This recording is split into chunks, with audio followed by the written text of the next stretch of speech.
Diyos ay kahit po tayo po ay may mga problema, storm sa buhay, siya po ang ating shelter. Amen? Siya po yung ating refuge. Kaya napaka-matapat ng Diyos. Magaya ng tinuro po sa Sunday School kanina, kahit napaka-unfaithful ng bansang Israel, pero ang Diyos hindi nagbabago ang kanyang pag-ibig. Amen? Faithful pa rin ang Diyos.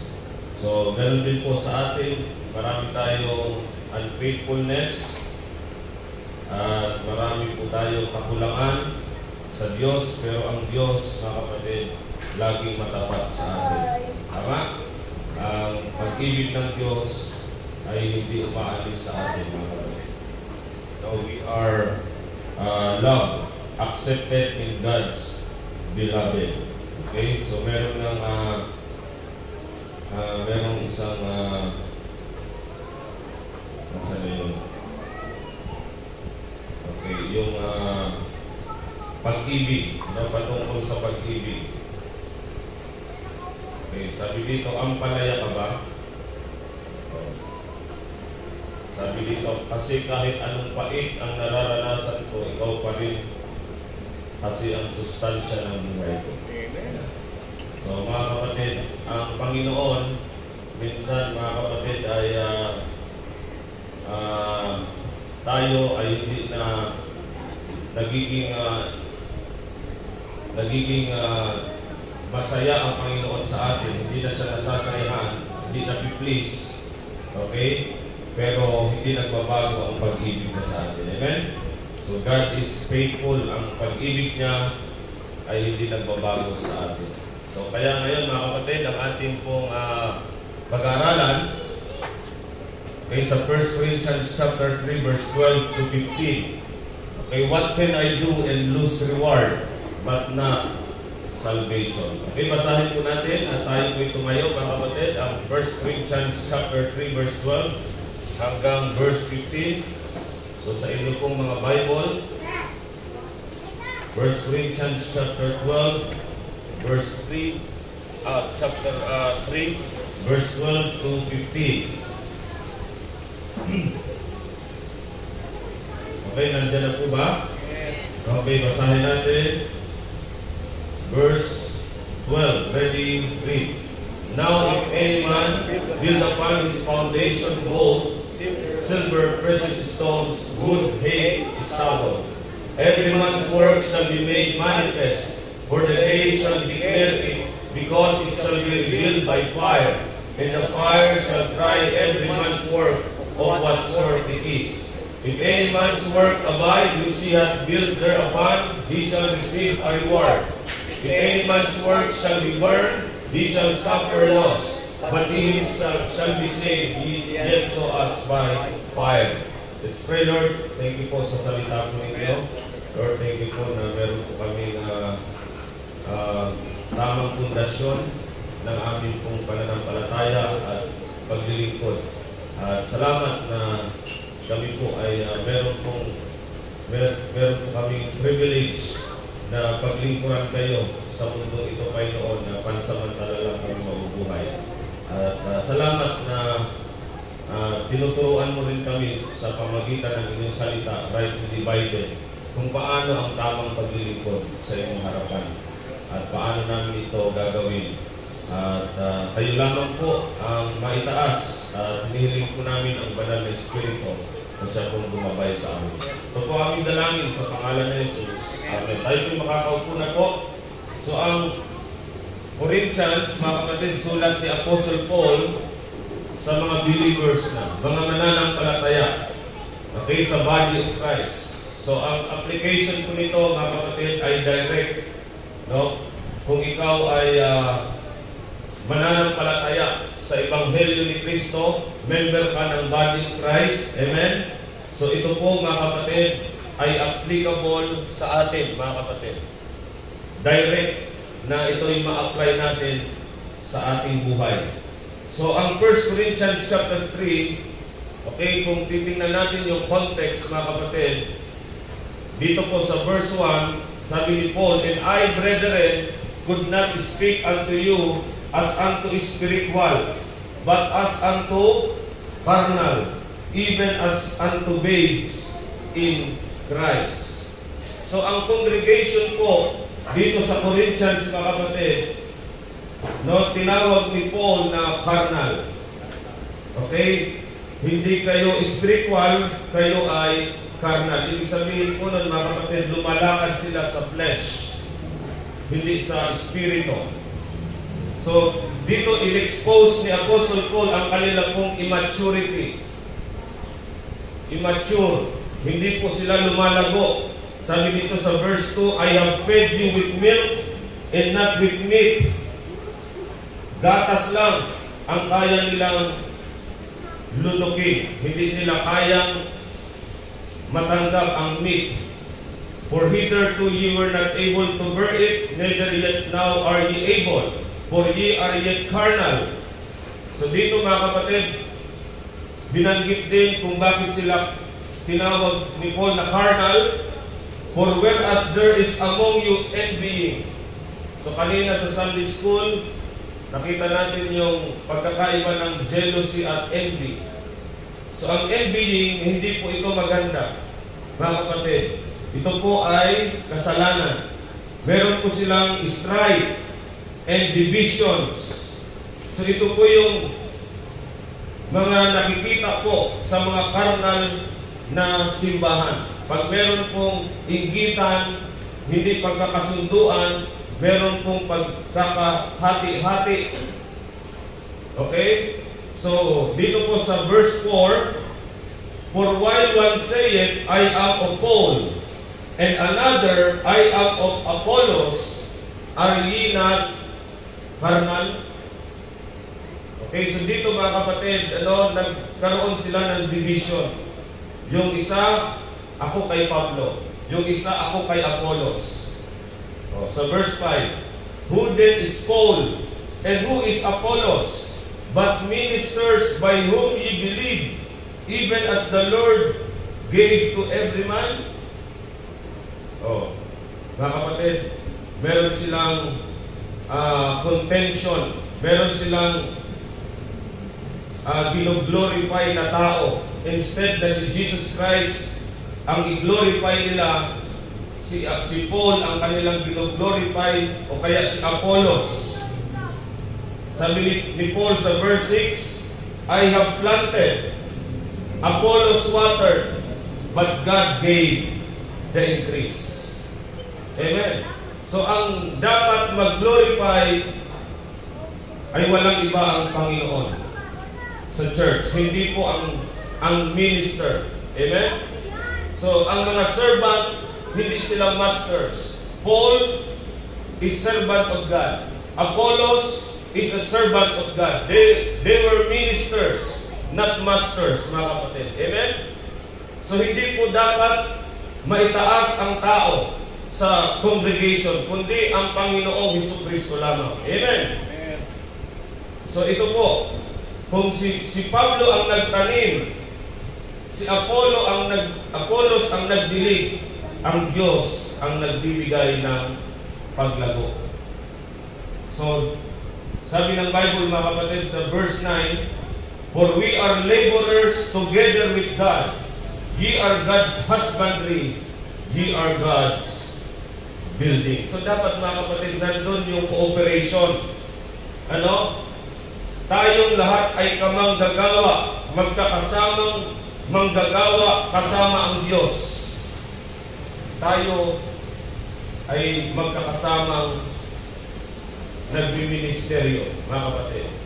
Iba yung nagtanim, iba yung nagdilig, pero ang nagpapalago ang Diyos. Amen? Di ba napakaganda po na meron tayong unity, meron tayong cooperation. Hindi dapat hiwa-hiwalay. Hindi dapat nagdi-divide. Sapagkat ito po ang kalooban ng Diyos, mga kapatid.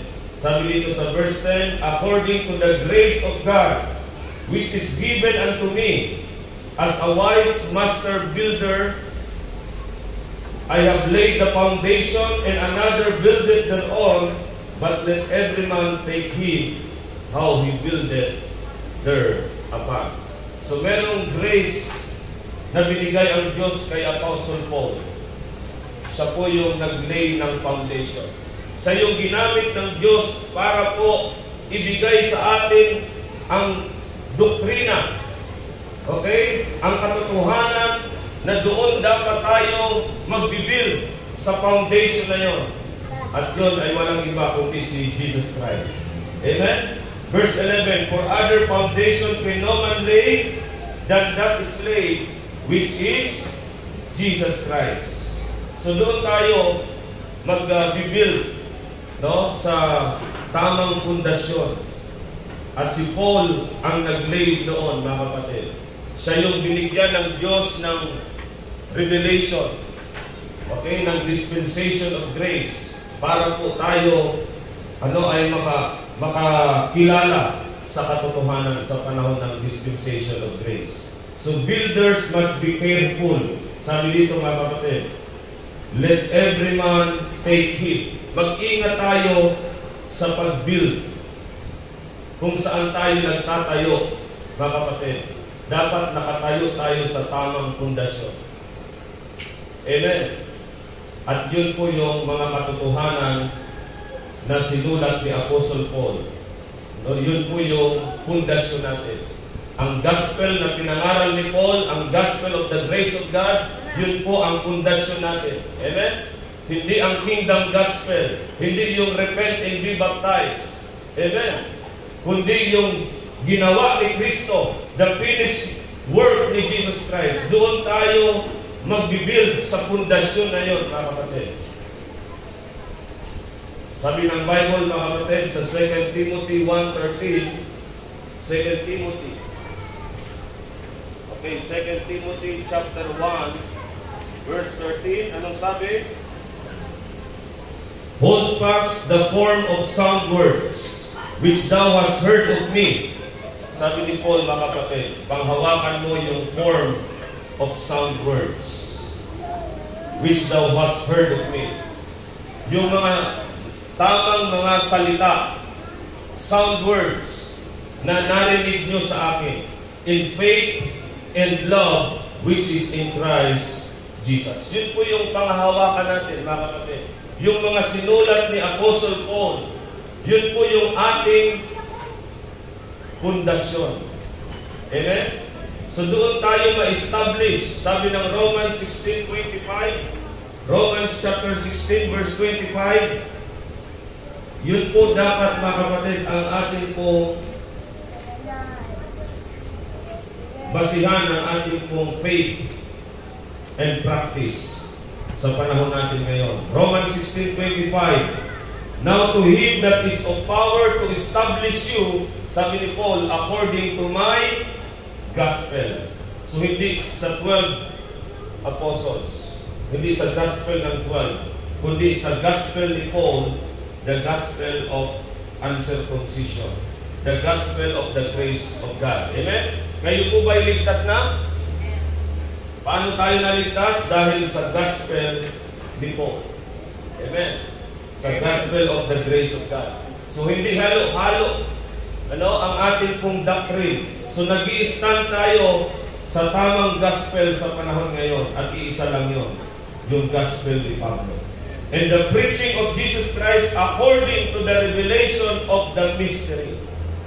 So ang pag-preach natin kay Jesus Christ is not according to prophecy, but according to revelation of the mystery. Amen? Hindi natin pinipreach si Jesus Christ sa kanyang earthly ministry.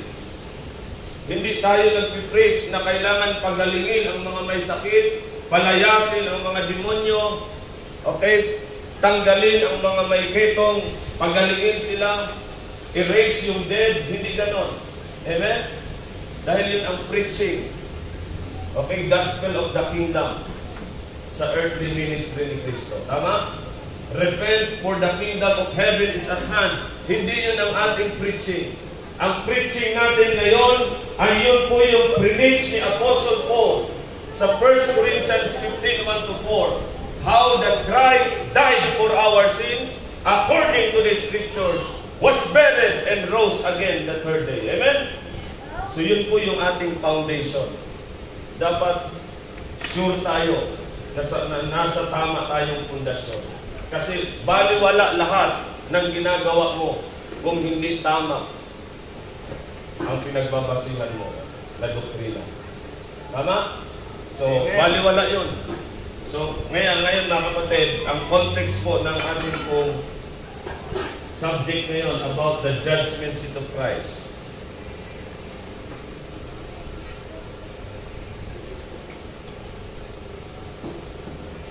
Okay, wala.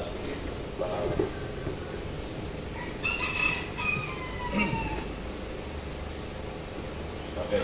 So, the judgment seat of Christ, mga kapatid. At yan po yung context po nito, mga kapatid, sa 1 Corinthians chapter 3. So doon sa binasa natin, now if any man build upon this foundation, okay, kung nag-build na tayo doon sa foundation natin, sa gospel ni Paul, sa revelation of the mystery, sabi dito, gold, silver, precious stones, wood, hay, stubble. So iba-iba po ang kategorya ng pagbibuild. Okay, dalawa po ito. Gold, silver, precious stones, at yung isa po yung wood, hay, stubble. Okay, so itetest po ito ng apoy. Sabi dito sa verse 13, every man's work shall be made manifest. So ang i-judge po dito, mga kapatid, hindi yung kasalanan natin. Amen. Hindi ito judgment ng ating kasalanan, kundi ito yung judgment ng ating service.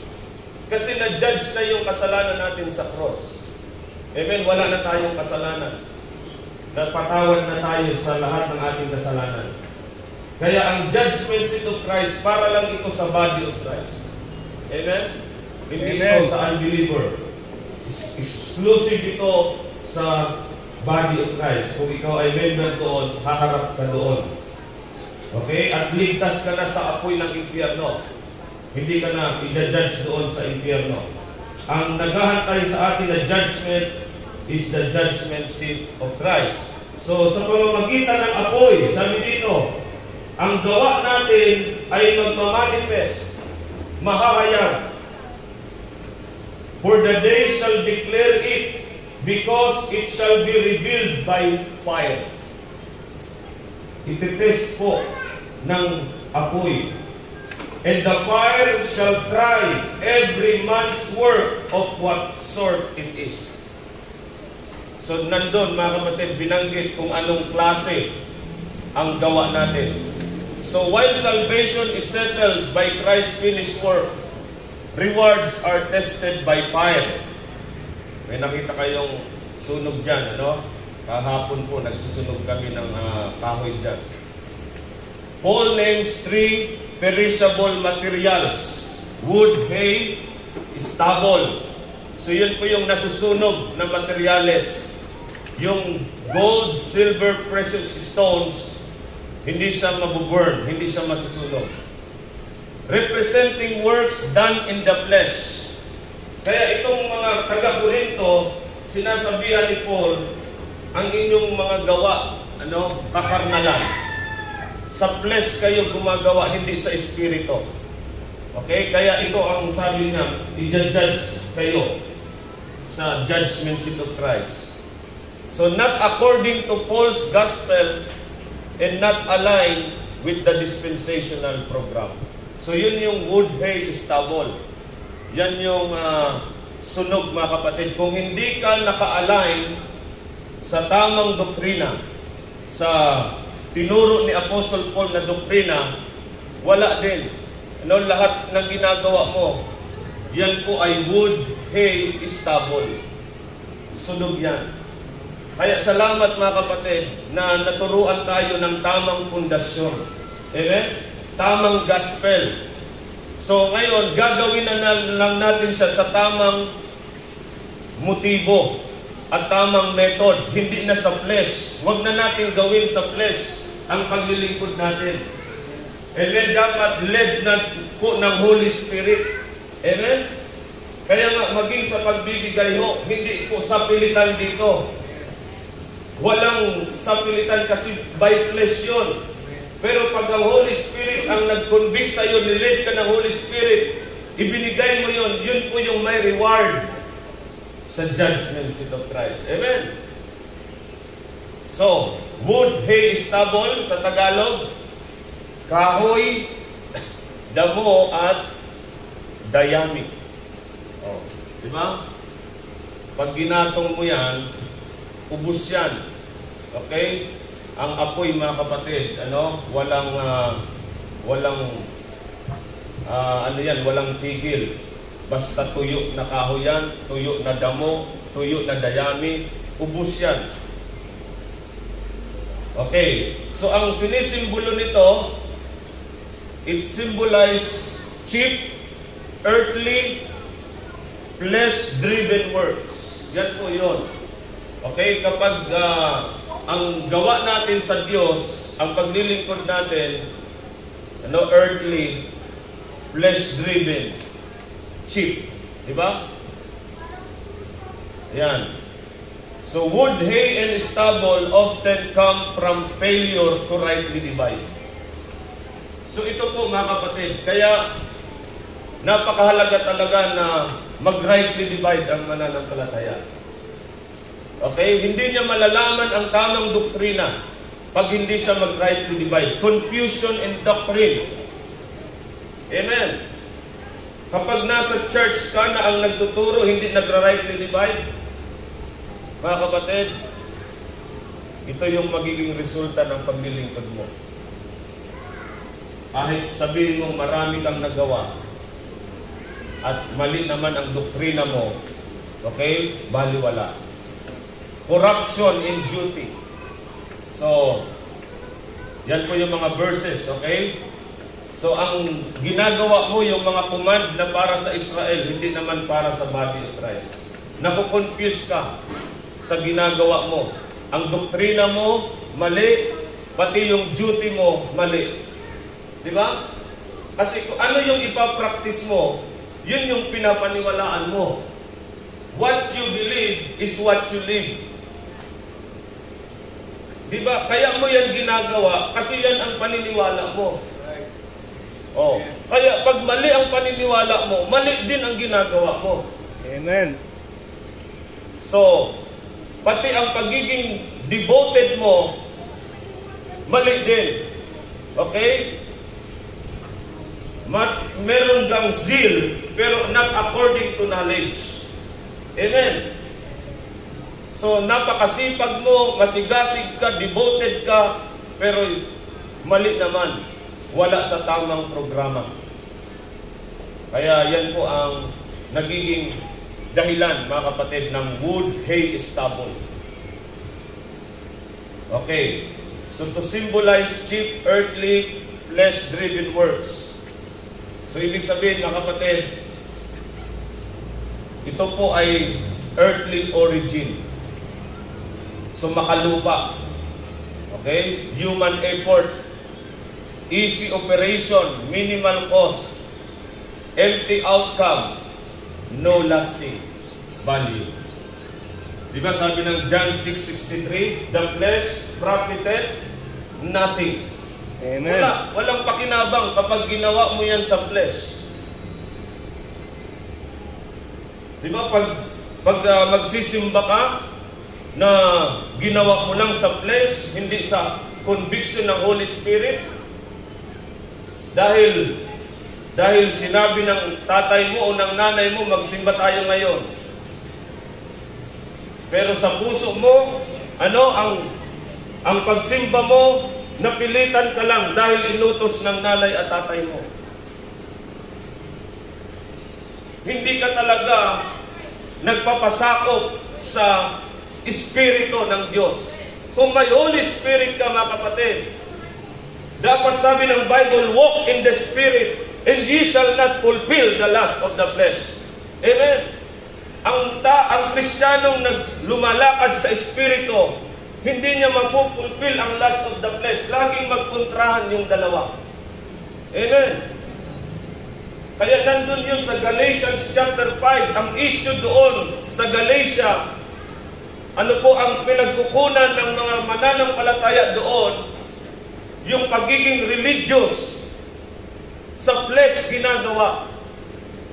Pero dapat according sa gabay ng Holy Spirit natin yun gagawin. Amen? Kaya kung mag-church ka na wala kang joy, wala kang excitement sa salita ng Diyos, umuwi ka na! Susunugin lang yan ng Panginoon. Amen? Ang isip mo nandoon pa rin sa computer. Ang isip mo nandoon pa rin sa games. Wala sa salita ng Diyos ang concentration natin. Amen. Sunog yan, mga kapatid. So cheap, earthly, flesh-driven, mga kapatid. Anong sabi ng Colossians 3:23? Colossians chapter 3, verse 23. The Bible says in Colossians 3:23, and whatsoever you do it heartily. So, i-examine natin yung ating puso. Amen? Ginagawa ko ba ito heartily? As to the Lord, and not unto men. Ginagawa mo ba yan para sa Diyos o para sa tao? Mga kapatid, tandaan natin, mahahayag sa judgment seat of Christ ang nilalaman ng puso natin ngayon. Amen? Siguraduhin mo muna na tama ang gospel mo at may Holy Spirit ka. Kasi kung wala kang Holy Spirit, hindi ka rin haharap doon sa judgment na yan. Ang haharapin mo, ibang apoy. Apoy sa impyerno. Okay? So dito, kahit nasunog yung gawa mo, basta may Holy Spirit ka, sa langit ka pa rin. Wala ka nga lang reward. Tama? Lose ang reward mo. Kasi hindi sa puso ang paglilingkod mo. Hindi para sa Diyos, kundi para sa tao ang paglilingkod mo. Okay, Galatians chapter 3 verse 3. Galatians chapter 3 verse 3. Anong sabi ng Galatians 3 verse 3? Are ye so foolish? Having begun in the Spirit, are ye now made perfect by the flesh? Di ba may Holy Spirit kayo? Bakit ginagawa mo yan sa flesh? Dapat gawin mo yan dahil led ka ng Holy Spirit. Amen? At may bunga ang Holy Spirit, mga kapatid. The fruit of the Spirit is love, joy, peace, long-suffering, gentleness, meekness, faith, temperance. So, hindi ka pinilit, mga kapatid. Ang Holy Spirit, ang law natin ngayon, mga kapatid. Ang batas natin ngayon. Amen? Sa Old Testament, sa law ni Moises, talagang gagawin nila yon dahil required yon, obligado sila. Dahil pag hindi nila ginawa yon, wala silang blessing. Curse. Tama? Sumpa. Kaya natatakot sila. Okay? Natatakot sila. Pero ngayon, ang paglilingkod natin, mga kapatid, is out of love. Amen? Led by the Holy Spirit. So, mai-enjoy mo ang paglilingkod mo. Dahil, mga kapatid, may Holy Spirit ka na hindi ka kailangang obligahin. Dahil ang Holy Spirit na nasa iyo, siya yung mag-guide sa iyo kung paano mo paglingkuran ang Diyos, mga kapatid. Amen? Kaya, mga kapatid, wala na tayo doon sa batas, sabi dito ni Paul. Kaya, are ye so foolish? Having begun in the Spirit, are ye now made perfect by the flesh? So magkasalungat yun, mga kapatid. Ang spirit at ang flesh magkontrahan. Kaya, tulungan tayo ng Diyos, mga kapatid, na gawin natin ang isang bagay para sa Diyos na nilid ito ng Holy Spirit sa akin. Hindi dahil sinabi ng pastor, hindi dahil sinabi ng brother ko at ng sister ko, hindi dahil sinabi ng tatay at nanay ko. Amen? Kundi ito ay nabasa ko sa Bible at ginagay ako ng Holy Spirit na gagawin ko yan ng masaya. Amen? Heartily. Efforts rooted in the flesh cannot stand before God. So hindi po yun makakatayo sa Diyos. Okay? So, malapit na. 8 minutes. Wood symbolizes human strength and earthly labor. Okay, sabi dito, service by sight, not by faith. Service by self, not by spirit. Service by system or religious activity. Okay, sabi ng 2 Corinthians 5:7, for we walk by faith, not by sight. Ano yung faith na yun, mga kapatid? Dito po sa salita ng Diyos. Ito yung nilalakaran natin. Amen? Hindi tayo according sa mga emotion, feelings ng tao. Napipil ko ang Holy Spirit pumasok sa akin nung nag-pray ako. Hindi po. Amen? Ang Holy Spirit pumasok sa iyo nung nanampalataya ka sa gospel ng kaligtasan. Amen? At yun po ay by faith. Hindi mo nakita, not by sight, by faith. At ang faith na yon nandito sa salita ng Diyos. Amen? So walang dito, walang sight, mga kapatid. Kagaya nito, mga kapatid, yung mga religion ngayon. Gusto nila kasi yung nakikita. Maniniwala lang sila pag may nakita sila. Amen. Pero yung salita ng Diyos, hindi nila paniniwalaan. Mas paniniwalaan nila yung bang may nakita sila. Oh. Kung sinabi ng salita ng Diyos, kahit hindi mo nakita, totoo yan. Amen. Nung nag-believe ka sa gospel, ang Holy Spirit, yan ang nag-seal sa'yo. Yan ang totoo, yan ang ating i-stand. Yan ang ating tatayuan, mga kapatid. Amen? Hindi yung tradisyon ng tao, hindi yung nakikita. At dyan sa simbahan ninyo, parang hindi masaya dyan ang awitan. O doon sa simbahan namin, masaya. Nafe-feel namin ang presence ni Lord. Doon sa church na yon. Umiiyak talaga kami kasi yung presensya ng Diyos pumapasok sa amin. Pero anong sabi ng salita ng Diyos? Kung pumupun ka sa salita ng Diyos, mga kapatid, yan po ay kasinungalingan. Amen? Kahit napipil mo pa, dahil hindi tayo nakabase sa pakiramdam. Amen? Pakiramdam mo lang yun. Pero hindi naman totoo. Emotion without the Word of God is not true. Amen? Dapat mauna muna ang fact. Sumunod sa fact, yung katotohanan, faith.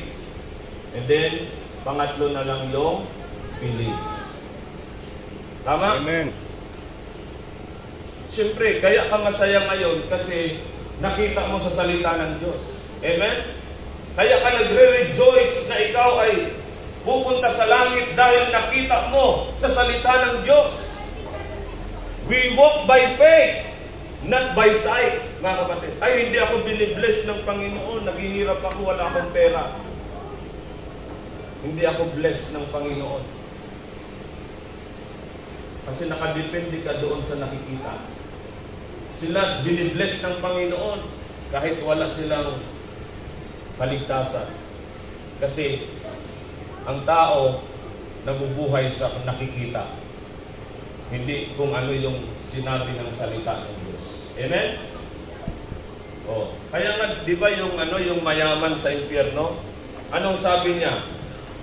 Kay Abraham, ipadala mo si Lazarus. Meron pa akong 5 kapatid.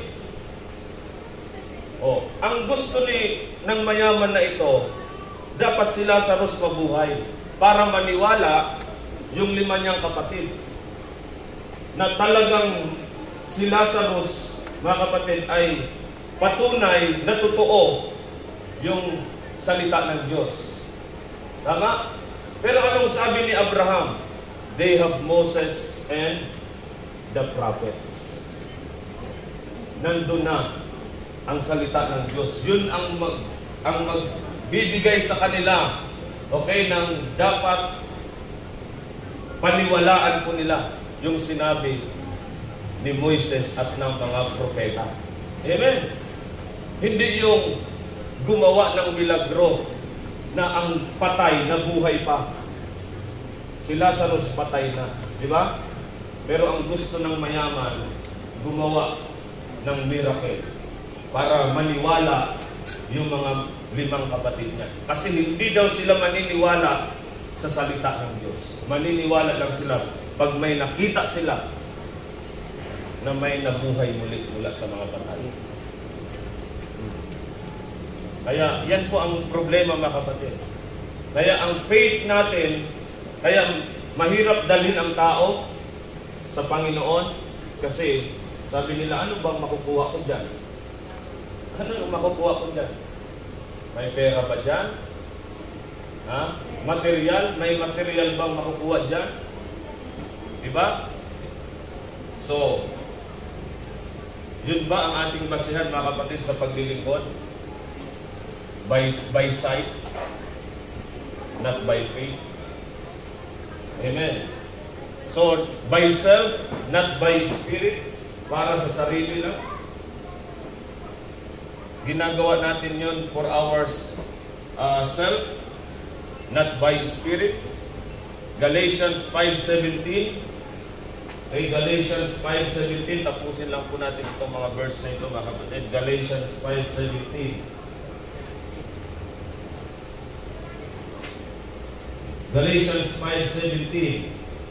For the flesh lusteth against the spirit, and the spirit against the flesh. And these are contrary the one to the other, so that ye cannot do the things that ye would. So magkontrahan po ang sarili natin, ang flesh natin sa espiritu. Kaya ang pinaka matinding kalaban natin, mga kapatid, ang sarili natin. Amen? Hindi talaga si Satanas, kundi sarili natin. Amen? Oh, si Satanas, mga kapatid, adversary, kalaban na siya. Okay? Pero nasa decision pa rin natin kung magpapadala tayo sa tukso ni Satanas. Amen? Kasi ginagawa lang ni Satanas ang trabaho niya. Mandaya, manukso, di ba? Pero decision pa rin natin yun. Kaya dapat, mga kapatid, magpa-led tayo sa Holy Spirit, magbabad tayo sa salita ng Diyos. Kasi yun lang ang panlaban, mga kapatid. Pag nag-obey tayo, nag-yield tayo sa Holy Spirit. Hindi natin kayang labanan sa sarili natin, mga kapatid. Kaya, yung mga tao, di ba? Pag walang Holy Spirit, talagang wala. Wala talaga. Wala silang strength. Oo. Kaya sabi ni Paul, mga kapatid, I can do all things through Christ, which is strengthened me. Kaya kung wala ang Holy Spirit, wala. Kaya salamat sa Panginoon. Nag-provide sa atin ang Diyos ng banal na Espiritu. Ang daming ginagawa ng Holy Spirit sa atin. Kapag tayo ay nag-obey, amen, sa kanyang leadership. Huwag mong i-quench ang Holy Spirit. At kagaya ngayon, nakikinig ka ng salita ng Diyos. Naglalaban ka ngayon sa dalawa. Anong susundin ko? Yung sarili ko o yung sinasabi ng Holy Spirit sa salita ng Diyos? Amen? So huwag mong i-quench ang Holy Spirit. I-allow mo lang siya na mag-control sa buhay mo. And then, makikita mo ang magandang bunga. Service by system. Hindi tayo naglilingkod dahil ito'y sistema ng relihiyon. Amen? Hindi ito pagiging religious. Okay? Ang ginagawa natin na paglilingkod, mga kapatid, it is not a religious activity. Colossians 2 verse 20. Okay, nandiyan na po last na verse po, mga kapatid. Colossians chapter 2 verse 20. Wherefore, if ye be dead with Christ from the rudiments of the world, why as though living in the world are ye subject to ordinances? Touch not, taste not, handle not, which all are to perish with the using, after the commandments and doctrines of men, which things have ended as shew of wisdom in will worship and humility and neglecting the body, not in any honor to the satisfying of the flesh. Okay? So hindi po ito religious na activity po, mga kapatid. Ito po ay ginagawa natin dahil sa banal na Espiritu. Amen. Sabi ni Paul, mga kapatid, I am crucified with Christ, nevertheless I live, yet not I. Amen? Hindi na ako, kundi ang Panginoong Hesus. Okay? That Christ liveth in me. And the life which I now live in the flesh, I live by the faith of the Son of God. Amen. Who loved me and gave Himself for me. That's why sabi ng Bible, the just shall live by faith. Amen? Ano ang pinapamuhay mo ngayon? Faith ni Jesus Christ. Hindi na sarili mo. Amen. Hindi na yung religious activity na dati yun tayo. Puro religious activity lang. Diba? Kahipokrituhan. Walang transformation sa loob. Diba, mga kapatid? Pero ngayon, ginagawa natin yun dahil nabago na yung loob. At pinapakita lang natin sa outward yung nabago na sa loob. Amen? So tayo po ito ngayon lahat, mga kapatid.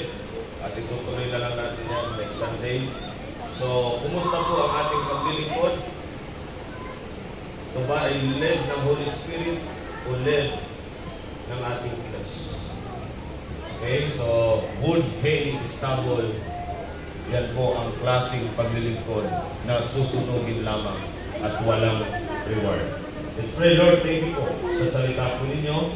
Lord, thank you po na binigyan mo kami ng tamang foundation ng aming faith at practices by Lord. At sa ministry na meron po kami ngayon, ay binigyan mo kami ng tamang pundasyon kayo. Tama ang method namin sa pag-aaral ng Bible, tama ang message namin na dinadala sa mga tao, tama yung motibo dapat namin na ito po ay ayon sa leading ng Holy Spirit, hindi sa aming laman, Lord, hindi sa pilitan ng tao, kundi ito'y galing po sa inyong salita. Tama din, Panginoon, ang aming ministry nakapattern kay Apostle Paul, Panginoon. Salamat po sa lahat ng biyaya po sa aming buhay. Na kami ngayon ay nabubuhay, hindi na sa sarili namin, but by the faith of the Lord Jesus Christ, who loved us and gave Himself for us. Thank you po, Lord. Bless niyo po ang aming fellowship sa lunch na aming pagsaluhan ngayon. Salamat sa mga ginamit niyong instrument para i-provide ito, maging kalakasan nawa sa aming katawan, Panginoon. Sa pangalan ni Jesus. Amen.